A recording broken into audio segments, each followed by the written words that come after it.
On the other hand, Erik Erikson's theory of psychosocial development, in my opinion, is a little bit more grounded in fact and a little bit less abstract and a little bit more intuitive when we learn about it. So while Freud's theory of human development is centralized around the idea that our output of sexual energy determines our characteristics in adulthood, Erikson's theory of psychosocial development focuses on how we perceive our identity at various stages of life. So he's psychosocial, so he is more concerned with how our mind develops in the context of our social environment. So his theory was impacted by Freud.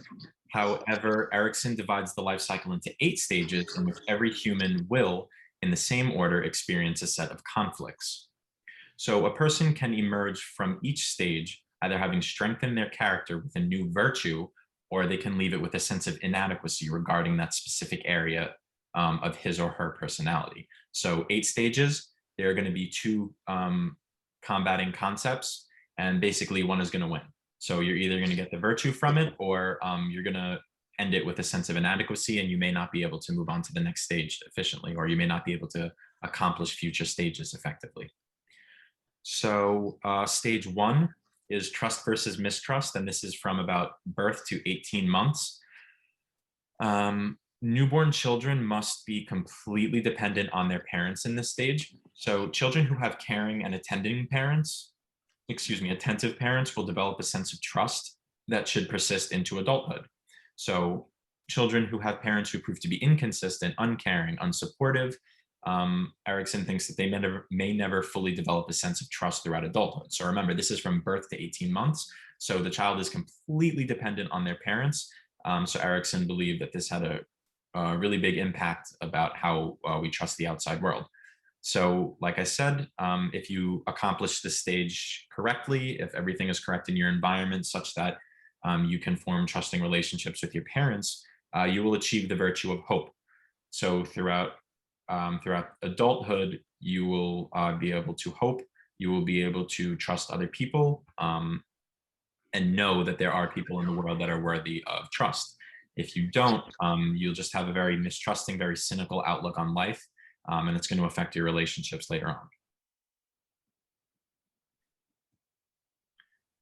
on. So stage 2 is autonomy versus shame and doubt, and this is about 8 months to 3 years. So in this age range, children are developing motor skills for the first time. They're becoming physically independent. They don't need to be carried around by their parents. They're starting to walk. They're starting to exercise independence for the first time in their life. So when they're able to develop their sense of independence in a supporting and forgiving environment, they gain a sense of adequacy and a sense of control over their life. So the child will actually experience this sense of independence as a positive thing rather than a scary thing. If children in this stage are not allowed independence, if they are not allowed to make decisions, if they're shamed for their mistakes, again, particularly with potty training, so Erikson is also placing some importance on potty training, they may feel ashamed or as if they have no self-control.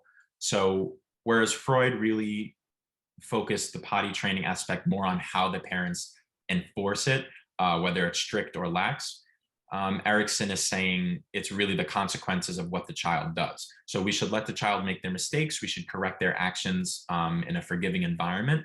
But if we make them feel ashamed for their mistakes, they're going to carry this shame throughout their adulthood. And they're going to be afraid to make these sort of decisions. And they're going to have, ego issues and dependence issues. So he believes that upon the successful completion of the stage, the child will develop will. So the child develops free will. They are aware that they are able to make their own decisions freely.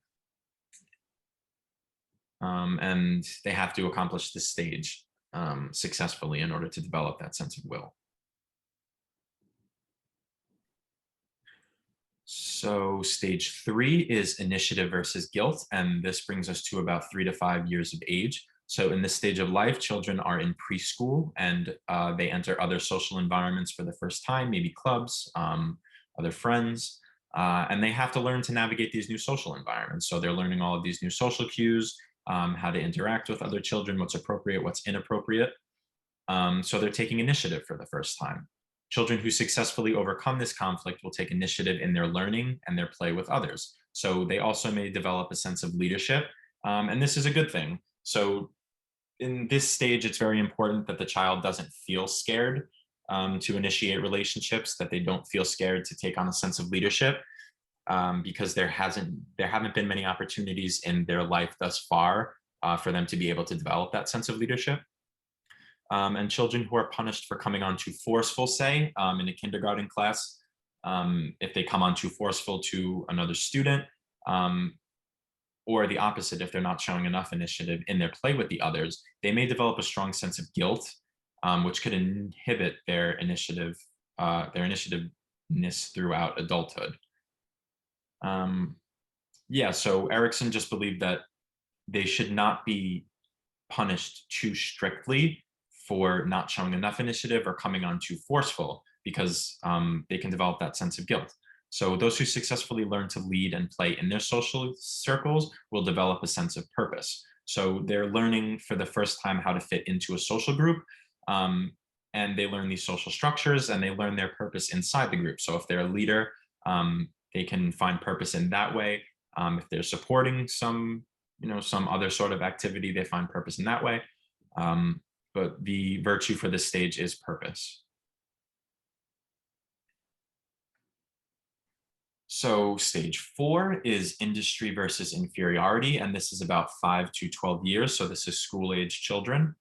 In this stage of life, children are advancing through elementary school. They face increasing burdens of social and academic obstacles. So again, they're coming across obstacles that they've never come across before. They're now going to feel pressure to demonstrate their initiative into new social groups. So these social hierarchies that we see that are super prevalent in high school groups begin to form in elementary school. So they're going to feel pressure to fit in. They're going to feel like they have to establish themselves as a specific part of the social group.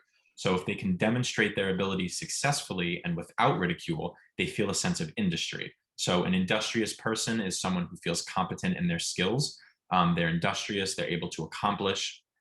If the child's attempts at industry are discouraged or failed attempts are overly punished, the child is going to feel a sense of inferiority among his or her peers.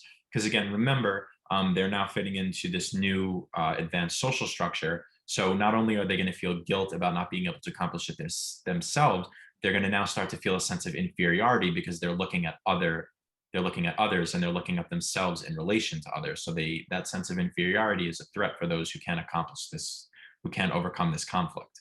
Um, Successfully completing this stage of life, however, results in the virtue of competence, like we mentioned a little bit earlier. So industry and competence go hand in hand. If they're able to successfully fit themselves into the social structure and they are happy with themselves, the virtue of competence will follow them throughout adulthood.